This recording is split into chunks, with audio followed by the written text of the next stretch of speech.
Sisters. The Novel. Part 2. Kristina. Chapter 2.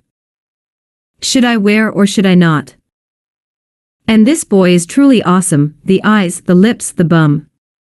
I know, should I want to touch that gorgeous bum of his, I'd need to at least sit down on the floor, but what the hell?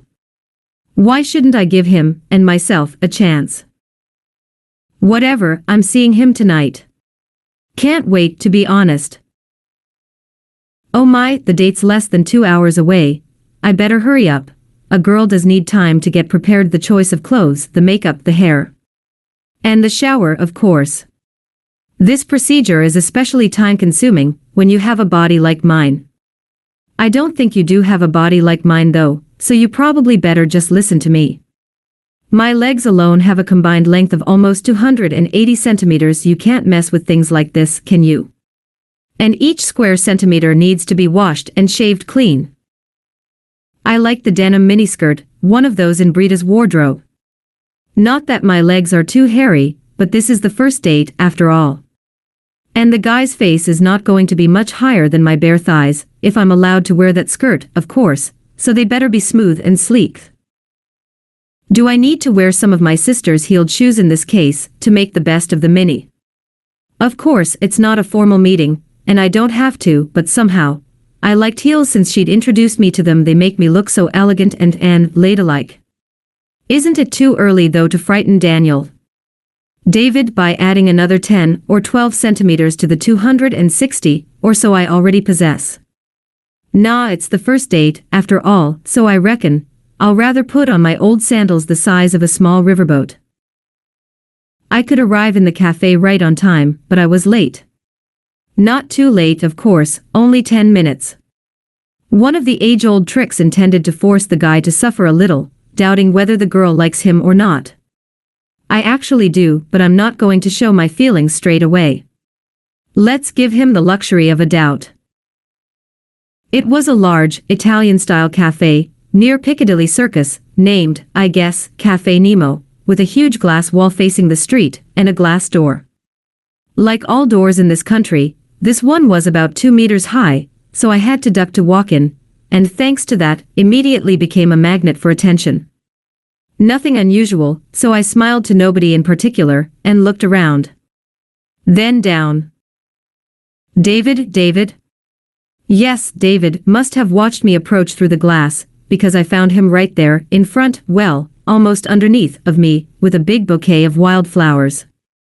So sweet, another point added to his virtual rating. His first intent was to kiss me, quite an obvious one for a date, but my face, even as I hunched over, was much too high for him to reach. So he satisfied his rush by placing an innocent kiss at my hand. Thank you for coming, he said. You look terrific. What a gallantry. Another point. Thank you, David. If you're enjoying the story, or even if you're not, please like or dislike it, share, and leave a comment. Positive or negative, they're all welcome. And do visit my page on Patreon, where you'll find new stories as well as the familiar ones. patreon.com/AlexSteak. Thank you. He was still standing down there, not knowing how to deal with a girl of such a height that he was eye-leveled with her groin. Yes, groin, what a relief. I underestimated his stature a couple of hours ago. I thought then he'd be looking at my thighs. I decided to help him, and pointed at the flowers. Are you waiting for somebody else? Oh yes. The wait is over, and this is for you. Thank you, they are beautiful. How nice of you. You are welcome, Kristina. He hesitated a bit.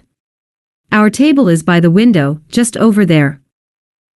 He asked what I was going to have, and I asked for a large latte, chocolate on top.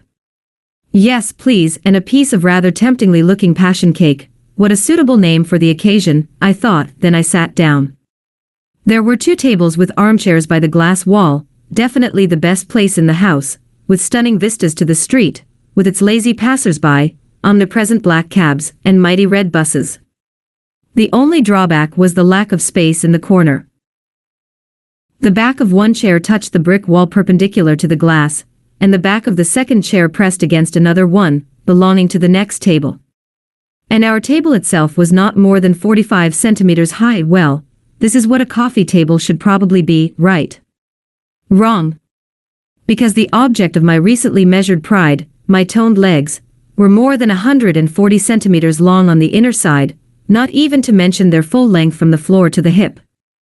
Which means my knees were protruding over the tabletop by a good 30 centimeters, 1 whole foot, if it matters. Needless to say, they immediately became the major attraction. I didn't mind, of course. I'd said goodbye to this sort of shyness years ago, but I was monitoring David's reaction. Not every man will feel comfortable when everybody else's eyes are on his girl, and not just on her in general, but on her knees in particular. And of course, every single person who happened to be around will unavoidably compare the girl's height to their own, and to her companion as well. I was pleasantly surprised. Even if he was panicking, he didn't show it. Good boy, I was right about you. Eventually, I thought, we could make a good couple. He's clever and handsome, I'm not stupid and not ugly either. There would be some problems with the going out thing. Not problems, really, just some issues. No, I don't mean gazes, which passers-by would invariably measure us with. I learned not to notice them since I was a child, as I've already mentioned. What bothered me a little was the absence of a possibility to embrace my man's torso during the walk, or to lean against his shoulder to feel weak and feminine, or to kiss him spontaneously. I smiled to myself. I could do the latter. If I'm really keen to, I would only need to bend down, whereas for him something like this would be completely out of reach, both figuratively and literally. And as for the former, there weren't many men on the face of this planet who could physically provide me with those opportunities, so what the heck? All of that, I admitted to myself, wasn't David's fault at all. This would have happened with any man, Mr. Short or Mr. Tall. And it wasn't my fault either. It was just fate. I was born into this body, into this life, so be it. Of course, it would be lovely if he could kiss me on the lips whenever he wished, not only when I'm sitting. But c'est la vie.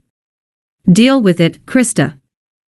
It was I, not he, who suggested changing tables.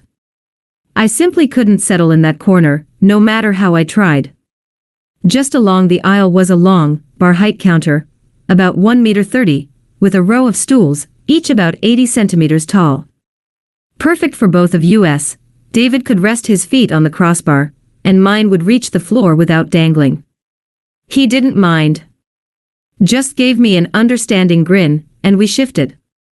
He was all courtesy and kindness, and not even pressing the Guinness thing. It felt like he was simply enjoying my company as much as I was enjoying his. As for the world record, maybe it was just a pretext. Besides his striking looks, David turned out to be smart, witty, and incredibly gentle. I liked him more with every passing minute. And from the way he looked at me, I had the sense it was mutual. 20 minutes later, with our pre-lunch drinks finished, he suggested we continue, find a place to eat.